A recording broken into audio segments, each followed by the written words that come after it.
Hello दोस्तों, कैसे हो आप सब। दोस्तों आज हम आपसे बात करने वाले हैं इंडियन रेलवे में ओवर क्राउडिंग के बारे में। तो सबसे पहले आप ये देख लीजिए कि इंडियन रेलवे में चलने वाली जो ट्रेन्स हैं उनकी कंडीशन कैसी है। सबसे पहले आप ये देखिए जनरल कोच का हाल कैसा है।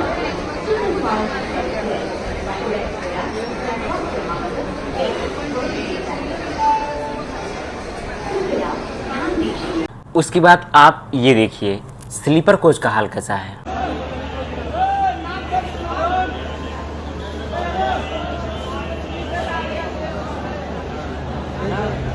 और दोस्तों ये सिर्फ जनरल और स्लीपर कोच की बात ही नहीं है, अगर एसी कोच की बात करें तो उसमें भी यही हाल आपको देखने को मिलेगा।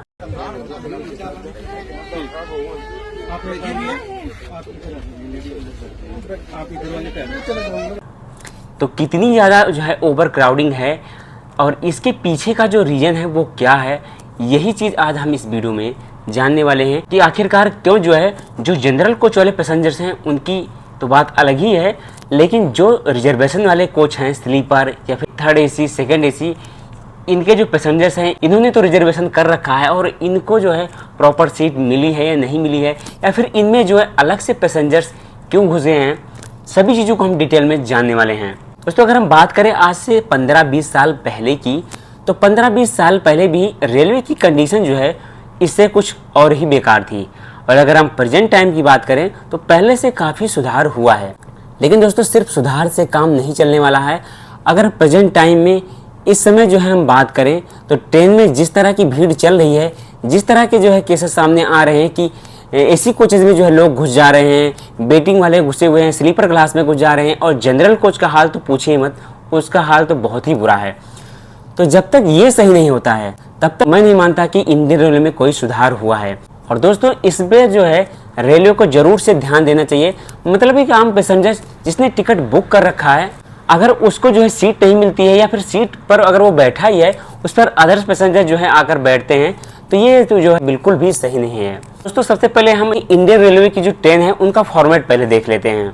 सबसे पहले किसी भी ट्रेन की अगर बात करें नॉर्मल ट्रेन की, तो उसमें जो है एक कोच फर्स्ट एसी का होता है, एक या दो कोच सेकेंड एसी के होते हैं, बाकी 4 से 6 कोच जो है वो थर्ड एसी के होते हैं, 5 कोच अराउंड जो है स्लीपर क्लास का होता है और 3 से 4 डिब्बा जो है जनरल का होता है। तो ये कुछ फॉर्मेट होता है एक नॉर्मल ट्रेन का।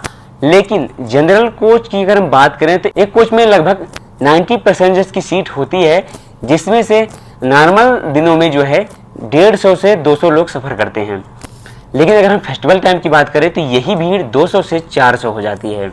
और अगर हम बात करें स्लीपर क्लास की तो उसमें 80 सीट होती हैं और उसमें भी 150 से 200 लोग जो है सफ़र करते हैं वेटिंग टिकट वगैरह को मिला के। और ये जो भीड़ है ये भी फेस्टिवल टाइम में बहुत ज़्यादा बढ़ जाती है। और अगर हम बात करें एसी कोचेज की तो एसी कोचेज की संख्या ज़्यादा होती है और उसमें जो है सफ़र करने वाले काफ़ी कम होते हैं, अगर हम इस ओवर क्राउडिंग को इग्नोर करें तो। दोस्तों अगर हम सीट टू सीट की बात करें तो जो एसी कोचेज होते हैं उसमें करीब 10% लोग जो है सफ़र करते हैं, बाकी के जो 90% है वो स्लीपर क्लास या फिर जनरल कोच में मतलब नॉन एसी कोच में सफ़र करते हैं। तो दोस्तों पैसेंजर्स का इतना बड़ा हिस्सा जो है वो नॉन एसी कोच में सफ़र करता है और जिसके जो कोचेज की संख्या है वो काफ़ी कम देखने को मिलती है। जब ज़्यादा से ज़्यादा पैसेंजर्स जनरल कोच और सेकेंड क्लास में जो है सफ़र कर रहे हैं तो रेलवे को स्लीपर क्लास और जनरल कोच ज़्यादा से ज़्यादा बढ़ाने चाहिए, लेकिन हो रहा है इसका बिल्कुल उल्टा। रेलवे जो है ज़्यादा से ज़्यादा एसी कोच को बढ़ा रही है और जिसमें जो है एसी 3 इकोनॉमी एक कोच आपने सुना होगा, इसके कोच की संख्या ज़्यादा बढ़ाई जा रही है और इसके बावजूद जो स्लीपर क्लासेस हैं उनको बहुत ही कम कर दिया जा रहा है और सेकंड क्लास की कोचेज जो है वो भी कम हो गए हैं। तो अगर एग्जांपल के लिए आपको बता दें कि एक ट्रेन चलती है लखनऊ से मुंबई के बीच जिसका नाम है पुष्पक एक्सप्रेस। उसमें जो है पहले स्लीपर के 8 से 10 कोच हुआ करते थे, लेकिन एसी 3 इकोनॉमी कोच को बढ़ाकर जो है स्लीपर कोच की संख्या 4 से 5 कर दी गई है और यही हाल जनरल कोच का भी है। तो ऐसे जो है आप देख सकते हैं कि किस तरह के जो है एसी कोचेज को बढ़ाकर स्लीपर कोच और जनरल कोच को कम कर दिया जा रहा है। लेकिन दोस्तों स्लीपर कोच और जनरल कोच में सफ़र करने वालों की संख्या ज़्यादा है। और दोस्तों एसी 3 इकोनॉमी कोच को बढ़ाने के पीछे रेलवे का फंडा ये है कि उसको इससे ज़्यादा प्रॉफिट हो रहा है। दरअसल AC3 इकोनॉमी में 80 सीटें होती हैं जैसे कि स्लीपर क्लास में होती हैं, और उसका जो किराया है वो स्लीपर से थोड़ा ज़्यादा होता है।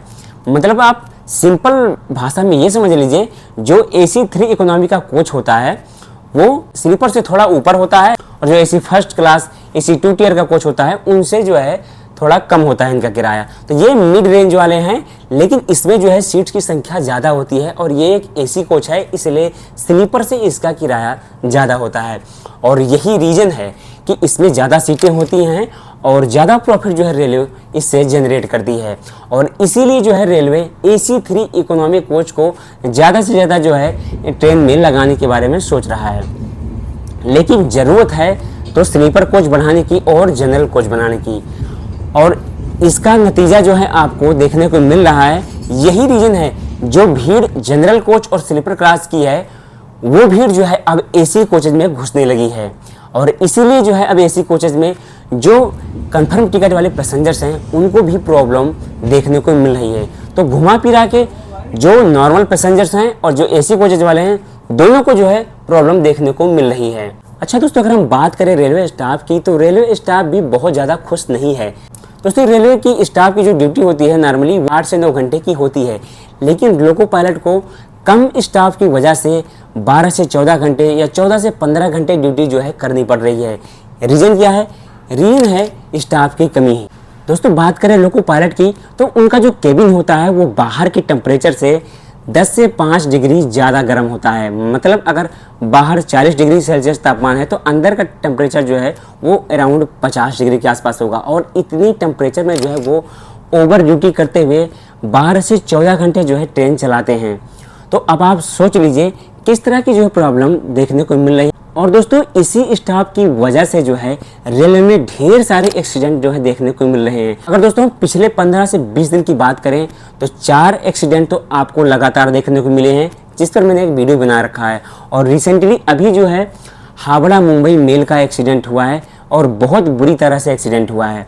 और दोस्तों, अगर हम इन सभी में कमी ढूंढें तो रीजन क्या सामने आता है कि सिग्नलिंग सिस्टम जो है ख़राब था, लोको पायलट सो गया था, या फिर ट्रैक्स खराब थे, ट्रैक का मेंटेनेंस नहीं हुआ था। अदर चीज़ें जो है सामने आती हैं, और जिसमें कहीं न कहीं रेलवे स्टाफ की कमी भी जो है नज़र आती है, क्योंकि कई सारे लोको पायलट ऐसे कहते देखते मिले हैं जो कि ओवर ड्यूटी कर रहे हैं, और इसकी वजह से जो है ढेर सारे एक्सीडेंट हो रहे हैं जो कि आपके सामने ही हैं।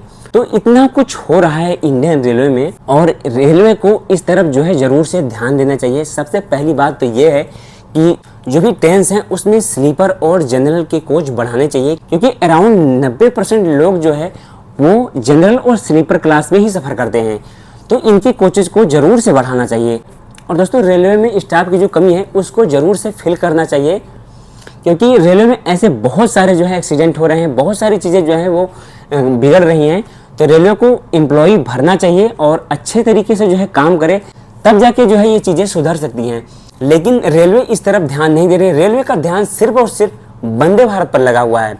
आपने ये चीज़ ज़रूर से देखी होगी कि वंदे भारत ट्रेन को बहुत ज़्यादा जो है सराहा जा रहा है, बहुत ज़्यादा प्रायोरिटी मिल रही है, और खूब उसी की तारीफ जो है देखने को मिल रही है। लेकिन दोस्तों, एक बात ज़रूर से है, ज़्यादा से ज़्यादा लोग जो है वो नॉर्मल ट्रेन में ही सफ़र करते हैं, और उस पर भी जो है बहुत ज़्यादा ध्यान देने की ज़रूरत है रेलवे को। वैसे दोस्तों, आप लोगों का क्या कहना है इस बारे में? आप भी अपना ओपिनियन हमें कमेंट बॉक्स में दे सकते हैं।